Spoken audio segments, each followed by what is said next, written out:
I trusted my neighborhood. I trusted the rules. I even trusted the people who smiled at me across the street, but while I was gone, fighting in another country, the HOA decided my home wasn't mine anymore. They sold it, rented it out, and told me I had no place here. When I came back, I saw strangers living in my house, and the president of the HOA standing on the lawn, smiling, like she had won. That's when I called my brothers.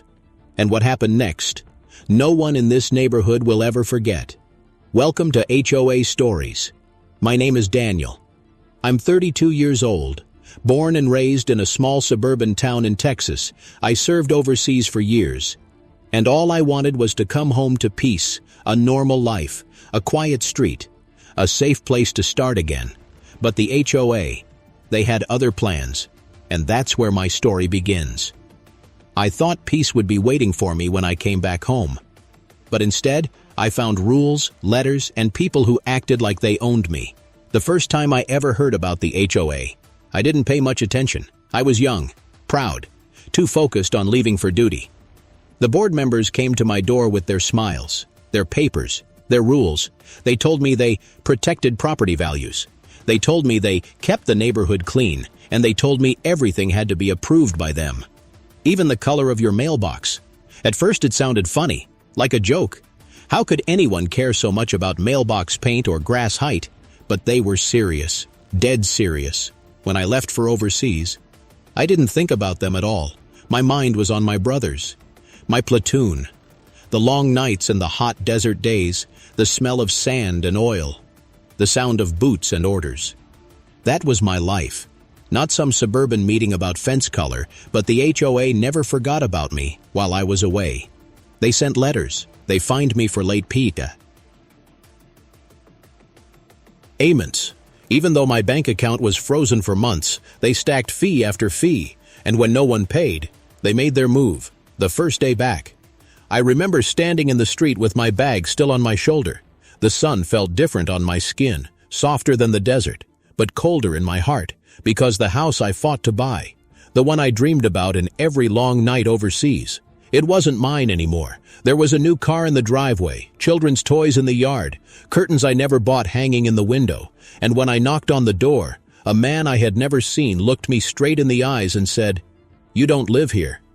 I thought it was a mistake. Maybe I had the wrong house. Maybe I was too tired. Maybe it was all in my head. But then I saw her. The HOA president, walking down the sidewalk with her clipboard. That clipboard never left her hands. It was like her sword, her shield, her crown.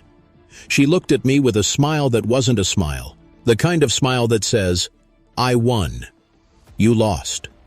"Rules are rules," she told me.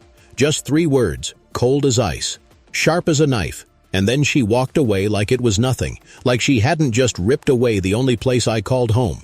That night I sat in my car across the street, watching my own house glow with lights that weren't mine. Every lamp, every shadow, every sound of laughter inside felt like a wound, and I kept hearing her voice. Rules are rules. Was this really legal? Could they really do this to a man who had served, who had given up years of his life? Could they steal my house with a pen and a clipboard? And worse, why did no one stop them? I wanted to scream, but my voice felt trapped. I wanted to fight, but I was too tired. I wanted to believe it wasn't over, but it felt like the end. The neighbors avoided me the next morning. Curtains moved, but doors stay. It closed. Everyone knew, but no one spoke. It was easier for them to stay quiet, easier to pretend nothing happened. But deep inside me, something started to burn. I wasn't just a soldier overseas. I was a soldier here too. And I wasn't going to let a group of people with shiny pens and fake smiles take away what I earned, not without a fight. That's when I called my brothers, not the neighbors, not the police, not the lawyers, my real brothers, the ones who stood by me under fire, the ones who carried me when I couldn't walk, the ones who never asked questions. They just said, "We're in." And as the sun began to set, my house glowing behind curtains, I didn't choose. I made a promise to myself. This war wasn't over. It was only just beginning. That night I barely slept. Every time I closed my eyes, I saw her face, that smile, that clipboard. It wasn't just about money anymore. It was about control, about power. They thought I was too tired, too broken, to fight back. But they forgot who I was. When dawn came, I drove to the HOA office. It wasn't much. Just a small brick building with glass doors and flowers too perfect to be real. Inside, the president sat at a long table with her board members, 7 people with stiff smiles, and a mountain of papers stacked in front of them. She didn't even look surprised when I walked in, almost like she was waiting for me. "You forfeited your rights," she said, her voice calm, like she was reading a recipe. "You failed to pay dues. You ignored warnings. The property was repossessed legally." I slammed my fist on the table. The sound echoed in the room. The other board members jumped, but not her. She didn't flinch. She just tapped her pen on the clipboard and whispered again, "Rules are rules."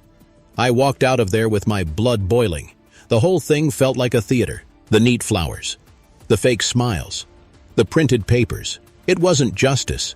It was a game, and I was the pawn they thought they had already too. Ken off the board. But they miscalculated. I wasn't alone.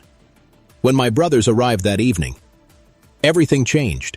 We sat in the back of a diner, the kind of place where the coffee never runs out and the lights buzz softly overhead. I told them everything, from the letters I never saw, to the strangers in my home, to the cold words of the president. And when I finished, there was silence. The kind of silence where eyes say more than mouths ever could. Then one of them leaned forward and said just 3 words. "We take it." The rest nodded.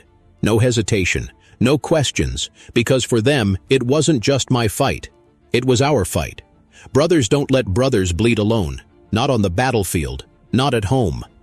That night, we watched from across the street again. The rented family came back in a minivan, the kids laughing, the father carrying groceries. They had no idea the ground they were standing on wasn't theirs. They were pawns, too, victims of the same game. I didn't hate them. I hated the ones pulling the strings, the ones who smiled while they stole, the ones who said rules as if it excused everything, as the lights went out in my house. I whispered to myself, "This is still my home." And my brothers, sitting in the car beside me, whispered back, "Then we're taking it back." But how do you fight people who hide behind papers and signatures? How do you battle an army that doesn't carry guns but rules and threats? Do you fight them with lawyers, or with something they can never prepare for? The night felt heavy, like the whole street was holding its breath. Every window, every curtain, every light glowing behind glass. It all felt like eyes watching me. I sat in the car with my brothers, staring at the house that should have been mine. The porch light was on. My flag was gone, and in its place, a dull porch plant stood like a trophy of defeat. It wasn't just a house anymore. It was a symbol of what they thought they could take from me. The HOA wanted me quiet. They wanted me tired. They wanted me gone. But the thing about soldiers is, we learn to fight when we're tired. We learn to survive when the odds say we can't. And that's when I realized, this wasn't just a fight for walls and windows. This was a fight for respect. The next morning we walked the neighborhood. People peeked from their windows, but no one opened their doors. It was strange. These were the same neighbors I once waved to every morning. The same people who borrowed sugar, who borrowed ladders, who talked about the weather. Now they looked away. As if I was a ghost haunting my own street, the HOA had them afraid. That much was clear. Signs of their power were everywhere. Tiny letters taped to fences, warning stickers on mailboxes, printed notices about community rules nailed to trees. Even the grass on each lawn seemed uniform, cut with the same precision, as if the neighborhood itself had been turned into a machine. And standing above it all, the president with her clipboard. I spotted her again near the cul-de-sac. She was inspecting a neighbor's yard with 2 other board members, marking something down, pointing at a fence that was an inch too high. It was almost laughable. She treated the street like her kingdom, and the board like her army. When she saw me, her eyes narrowed. No words, no smile, just the quiet confidence of someone who believed she couldn't be touched. I wanted to storm across the street, grab the clipboard, and tear it in half, but my brothers held me back. "Not yet," one of them whispered. And he was right. This wasn't a battlefield where force won the day. This was a war of patience, of strategy, of waiting for the right moment. That night in the diner again. We drew plans on napkins. One brother said we should expose them, dig into their records, show the world how corrupt they were. Another said we should fight fire with fire, drown them in paperwork the way they drowned me in fines. But one brother leaned back, sipped his coffee, and said something I'll never forget. Sometimes the best way to win is to follow their rules so perfectly, they destroy themselves. Revenge by compliance. That's what he called it. The idea lit a fire in me. We started studying every rule the HOA ever wrote. We found loopholes, contradictions, absurd restrictions that no sane person would follow. We highlighted them, memorized them, prepared to use their own weapons against them. And while we prepared, the neighborhood started to notice. At first just whispers, then quiet nods, then late-night knocks on my car window. Neighbors who had been fined for silly things. A mailbox too tall, a flower bed the wrong color, a fence 2 inches too long. They told me stories that made mine feel less like an accident and more like a pattern. The HOA wasn't protecting the community, they were bleeding it dry. I realized then, it wasn't just me who lost something. Everyone here had lost something. Freedom, comfort, peace of mind. And maybe that's why people started to gather around us. It began small. An elderly man with shaky hands brought me a folder of letters. Every fine he had ever paid. A single mom left copies of emails showing the board harassing her over a swing set for her child. A neighbor whispered that the president had once rented out 3 homes in secret, flipping them for profit while preaching community rules. Piece by piece, the truth revealed itself. This wasn't just pettiness. It was greed. The president and her board weren't protecting property values. They were exploiting them, using fear, silence, and paperwork as their weapons. And the deeper we dug, the more people joined us. Soon the diner table was full. Neighbors who once stayed quiet were now leaning forward. Sharing stories, showing proof. It wasn't just me against the HOA anymore. It was us. But the board noticed. Of course they did. One night, as I returned to the car parked near my house, I found a note under the windshield. In neat printed letters it read, "Leave now, or you will regret it." No signature, no name, just the weight of a threat that carried the stink of fear. I showed it to my brothers. They laughed, but I didn't, because I knew this wasn't a bluff. The HOA had played dirty before, and they were about to play dirtier. That night I couldn't stop thinking, how far would they go? Would they ruin my credit, drag me to court, call the police on me? Would they try to push me out with lies, with intimidation, with force? And then another thought hit me. What if they already had plans in motion I didn't know about? I stared at my house, at the light still glowing behind those stolen curtains, and I felt the fire in me burn hotter than ever. This wasn't just about getting back what was mine. It was about tearing down the walls of fear they built around everyone here. It was about showing them that no amount of paper, no fine, no rule, could break people who stand together. I leaned against the car hood that night, my brothers beside me, my neighbors quietly watching from behind curtains, and I made another promise. This war wouldn't end in silence. It would end in fire. The morning after that note, I woke up with my heart pounding like I was still on deployment. But this wasn't the desert. This was supposed to be home. Still, the air felt heavy, like an enemy was watching me. I held that paper in my hands again. Leave now, or you will regret it. No name, no signature, just a quiet threat hanging in the air. It was almost laughable after everything I had faced overseas. After the nights of fire and sand and fear. They thought a piece of paper would scare me, but it didn't scare me. It fueled me. I walked back into the diner that morning with my brothers. The same table in the corner, the same buzzing lights above us, the smell of stale coffee filling the air. I slapped the note on the table and watched their eyes scan it. One of them chuckled, shaking his head. They don't know who they're dealing with. Another leaned in. Serious. This means they're scared, and scared people make mistakes. He was right. The note wasn't power. It was weakness disguised as power. And weakness was something we could use. That day we went door to door, Not with anger, but with patience. We knocked. We waited. We listened. Some neighbors were afraid to speak. Some whispered through barely open doors. But others, they were ready. Ready to finally push back. One woman invited us in, her hands trembling as she handed me a folder. Inside were copies of emails, threats from the HOA about her flower garden. They had fined her, warned her, even threatened legal action, all because her flowers weren't the approved color scheme. Her voice cracked as she said, "I thought I was the only one." I shook my head and told her, "You're not alone anymore." House after house, story after story. It all painted the same picture. The board wasn't just strict. They were cruel. They weren't just enforcing rules. They were inventing them. Every violation was another coin in their pocket. Every fear was another chain around someone's neck. By the end of the day, we had stacks of proof, letters, fines, photos, recordings, the kind of proof that could turn whispers into fire. But proof alone wasn't enough. We needed impact. We needed to make the board face the people they had controlled for so long. So we planned a meeting. The HOA always held their meetings in the small community hall, a neat little building with white walls and rows of plastic chairs. It was where they made their speeches, handed out their threats, smiled their fake smiles. But this time, it would be different. We spread the word quietly. Neighbors told neighbors. Families told families. The night of the meeting, the hall was packed, not with silence, not with fear, but with anger simmering just below the surface.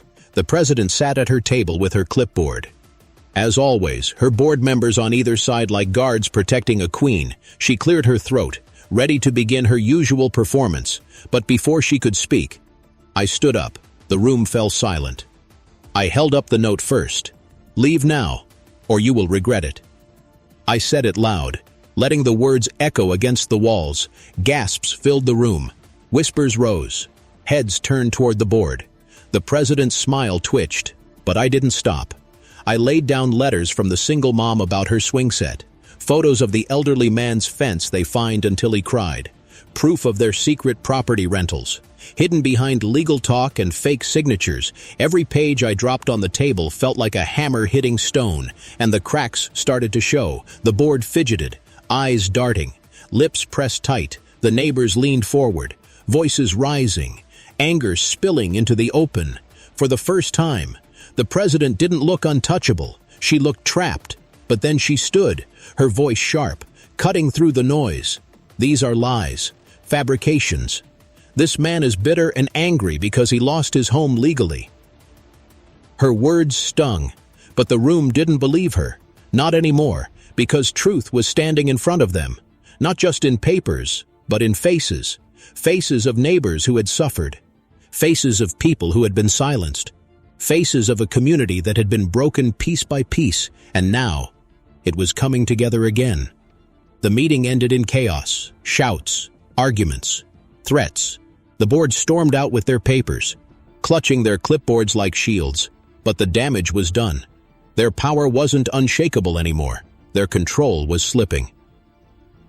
That night, as I stood outside my house again, my brothers beside me, I felt something I hadn't felt since coming home. Hope. But hope is dangerous, because when people in power see it rise, they will do anything to crush it. The very next day, I found another letter. This one was official, stamped, cold. It claimed I was trespassing, that if I didn't leave the neighborhood within 48 hours, the police would be called. The words were dressed in law, in authority. But I knew the truth. It was fear, their fear of losing control, their fear of losing everything. I stared at the letter, my hands trembling not from fear but from rage, and I realized something important. The HOA wasn't just a petty group anymore. They were an enemy, and enemies can be defeated. That night, I looked at my brothers and said, "It's time we stop reacting and start striking." They nodded without hesitation, because that's what we always did. We didn't wait for the enemy to dictate the battlefield. We chose the battlefield ourselves. And this battlefield wasn't sand or stone. It was paper, people, and truth. The neighbors were ready. We had proof. We had numbers. We had fire. But still, I couldn't shake one thought from my mind. How far would they go to stop us? Would they call the police, drag us to court? Or would they cross a darker line? The silence of that question kept me awake, because when power begins to crumble, it doesn't fall quietly. It crashes. It claws. It destroys everything it can on the way down. The letter said I had 48 hours to leave, 48 hours to disappear from the street where I grew up, the house I fought for, the home I dreamed about through endless nights overseas. I read those words again and again. But every time I did, they lost more power. They weren't law. They weren't truth. They were fear. Printed neatly on paper. My brothers sat around the kitchen too, able of a friend's house that night, the same table we had filled with maps overseas, the same table where we once whispered plans before walking into enemy fire. Now the battlefield was different, but the faces were the same, determined, unshaken, ready. "They've shown their hand," one of them said. "They want you gone because you're too loud." Another leaned back, arms crossed. "They know the neighbors are listening now. They're afraid. That's why they're threatening police." I nodded, my fists clenched on the table. It wasn't just about me anymore. It was about everyone who had been silenced. Everyone who had paid fines in fear. Everyone who had been told their home wasn't really theirs. The HOA thought they could scare me into silence. But fear was something I learned to live with long ago. And once you learn to live with fear, you can use it against your enemy. That night we drew our line. If they wanted a war of papers, we'd give them a war of papers. If they wanted to play with rules, we'd follow their rules so closely it would choke them. But we also had something they didn't. Unity. The next morning, we went house to house again, not with whispers this time, but with voices strong. We told the neighbors what was happening. We showed them the letter. We explained how the board was cornered and desperate, and something shifted in their eyes, one by one. They began to join us openly. The elderly man who had once been too afraid to step outside without trimming his grass to the approved length stood tall in his driveway. The single mom who had cried over her child's swing set now stood with fire in her eyes. The quiet family at the end of the street, the ones who never spoke at all, came forward with proof of secret HOA dealings. It was as if the whole neighborhood had been waiting for a spark, and now the fire was spreading. By the afternoon, the street was buzzing with voices, people comparing fines, sharing stories, holding papers high like weapons. And for the first time, the HOA wasn't the y'all, one knocking on doors. We were. That evening the board tried to shut us down. The president came marching down the street, clipboard in hand, voice sharp as ever. "Everyone back inside," she barked. "This is unauthorized gathering. You are breaking community rules." But no one moved. Not one door closed. Not one curtain drew shut. I stepped forward, my brothers flanking me, and I held up the stack of letters we had collected. "This is what you call rules," I said. "Rules that break people.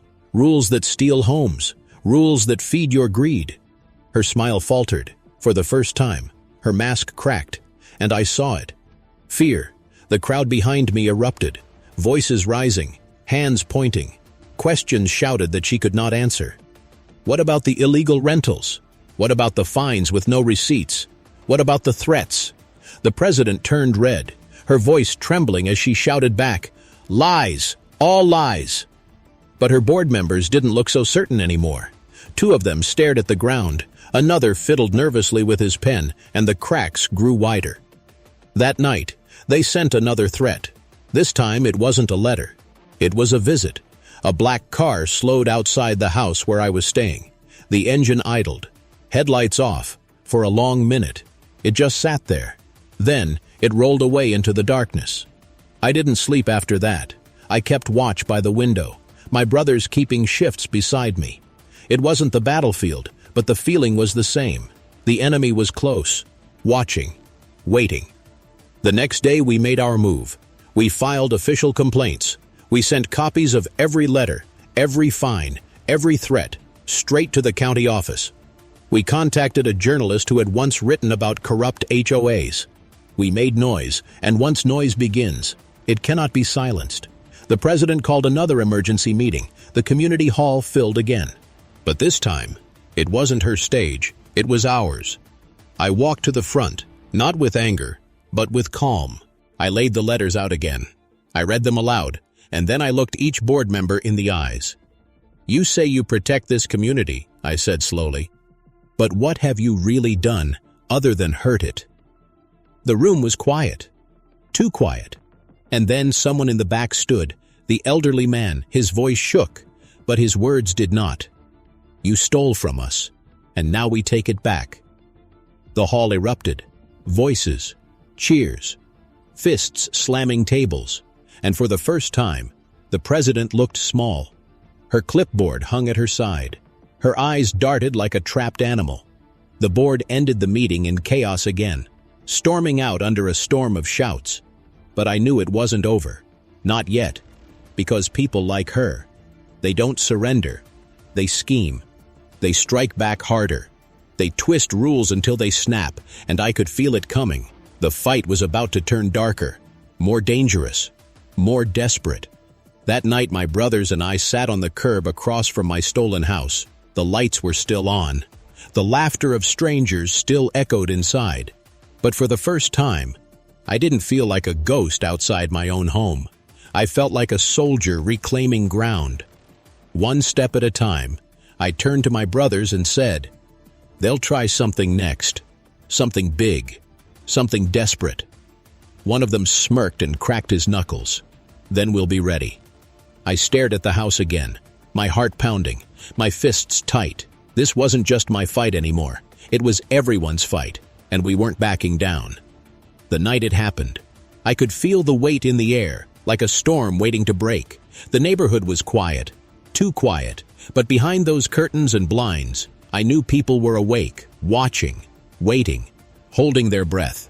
I sat on the curb with my brothers. The house glowed behind me, still filled with strangers, still marked with the fingerprints of the HOA. But not for much longer. We had planned this moment carefully, not with violence, not with chaos, but with precision. The kind of precision only soldiers know. At midnight, the street was ours. Engines hummed low as trucks pulled in quietly, headlights off, movements quick and sharp. My brothers stepped out, each one carrying boxes, ropes, flashlights, not weapons, not guns. But still, everything we needed to reclaim what was mine. I stood at the front gate, my boots pressed against the ground I had once mowed myself. The flagpole stood bare. The flag I had hung was long gone, but tonight, it would rise again. We moved fast, 2 brothers to the back door, 2 to the side windows. I stayed at the front. It wasn't force we used. It was truth, because the strangers inside, they weren't the enemy. They were victims too. When the man opened the door, half asleep and confused, I raised my hands calmly. "This isn't your fault," I told him. "You don't know what they did. You don't know the lies they told. But this house isn't theirs to give." His wife stood behind him, eyes wide, holding their child close. At first they looked ready to argue. But then my neighbors appeared, the single mom, the elderly man, families who had stayed silent for years. They stood behind me now, their presence filling the night with power. The man's eyes darted between us.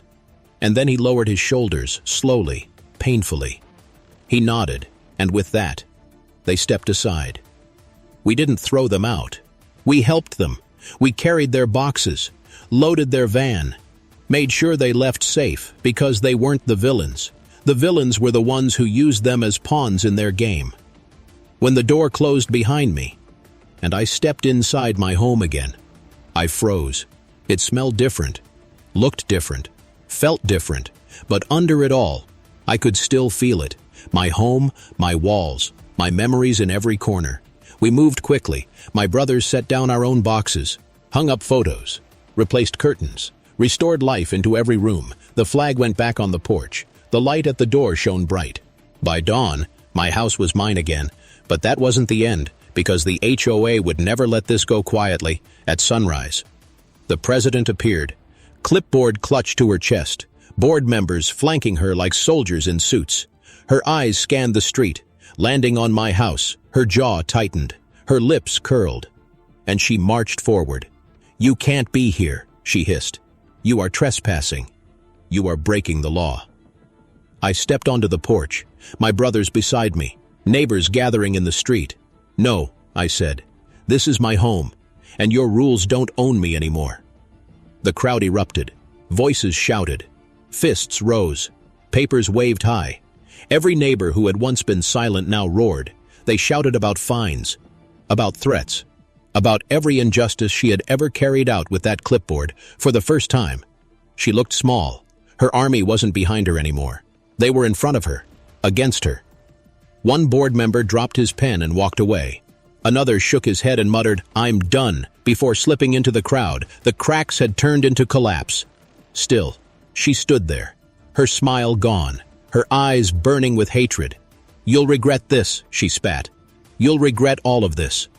But even her voice shook now, and everyone could hear it. That morning, the house was alive again. My flag waved in the wind. Children played in the yard.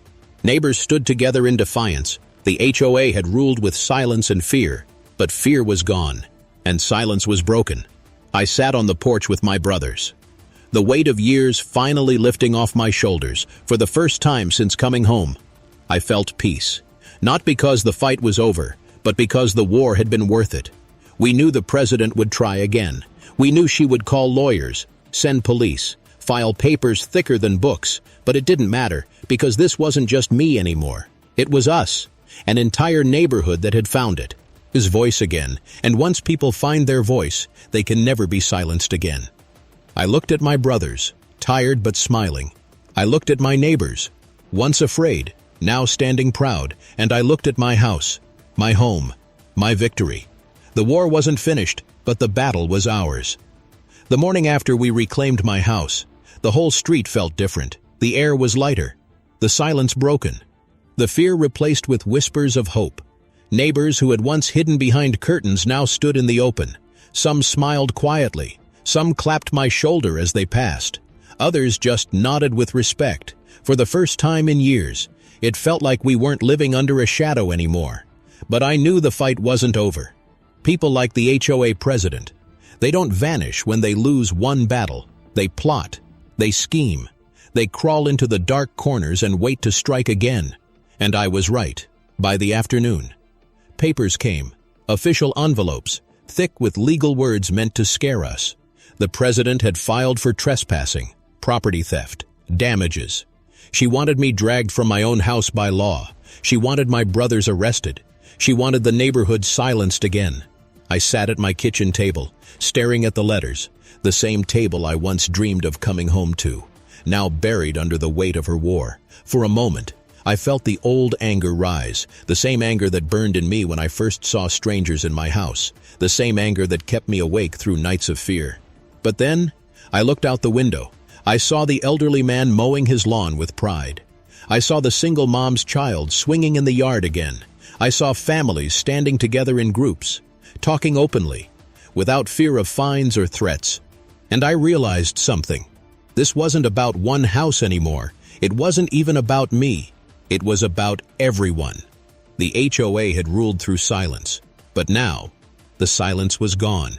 And once a community speaks, no paper can silence it again. That night, the community gathered in the street, not in secret, not in whispers, but in the open.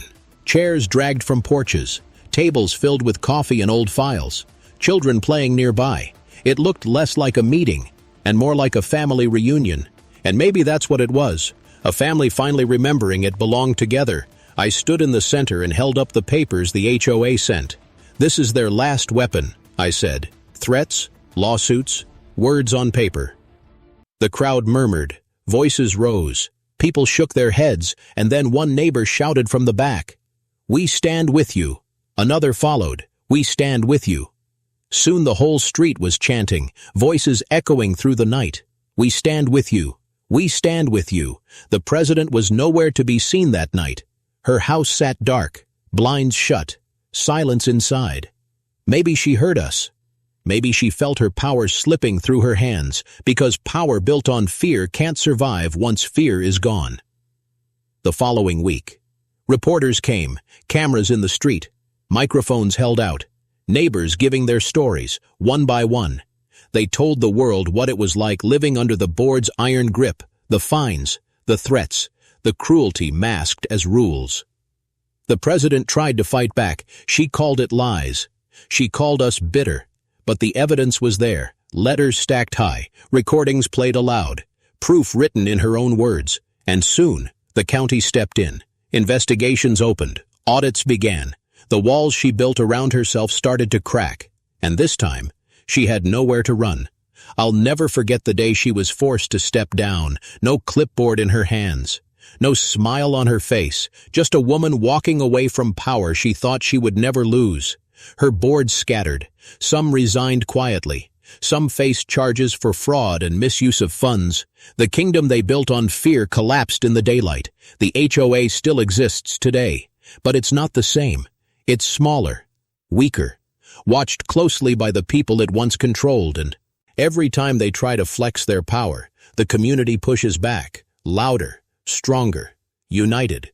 As for me, I sit on my porch most mornings now, coffee in hand, flag waving proudly in the breeze. The sound of children playing fills the street, laughter replacing the silence that once suffocated us. Neighbors stop to talk, not in whispers, but in open voices.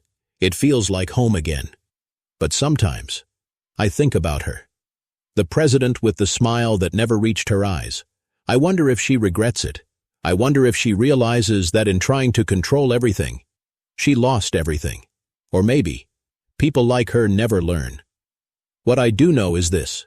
Power can't survive without fear, and fear can't survive when people stand together. My brothers still visit often. We sit on the porch, swapping stories, laughing at how a suburban street became a battlefield. They remind me that wars aren't always fought with guns. Sometimes they're fought with papers, with silence, with rules written in ink instead of blood. And sometimes, the scars they leave cut even deeper. But this time, we won. Not because of me alone, but because of all of us. Because a community is stronger than a board.